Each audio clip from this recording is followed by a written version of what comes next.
पंकजा मुंडेंच्या एंट्रीने नगरची राजकारणाची दिशा बदलली. भगवान बाबा चौकात शक्ती प्रदर्शन, विरोधक बॅकफूटवर. अहिल्यानगर महानगरपालिका निवडणुकीच्या रणधुमाळीत सावेडीचा तपोवन रोड आज अक्षरशः दणाणून गेला. भाजप राष्ट्रवादी युतीच्या प्रचारासाठी पंकजा मुंडे रस्त्यावर उतरल्या आणि विरोधकांचा प्रचार क्षणात फिका पडला. पालकमंत्री राधाकृष्ण विखे पाटील, माजी खासदार सुजय विखे पाटील, आमदार संग्राम जगताप, आमदार मोनिका राजळे आणि अक्षय कर्डिले एकाच व्यासपीठावर दिसताच युतीची ताकद स्पष्ट झाली.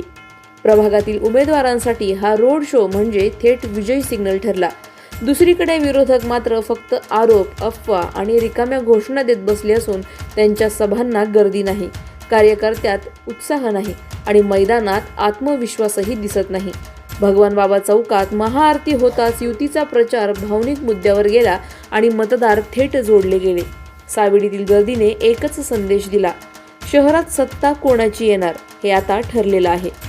प्रतिनिधी स्वामी गोसावी, न्यूज 24 घडामोडी, अहिल्यानगर.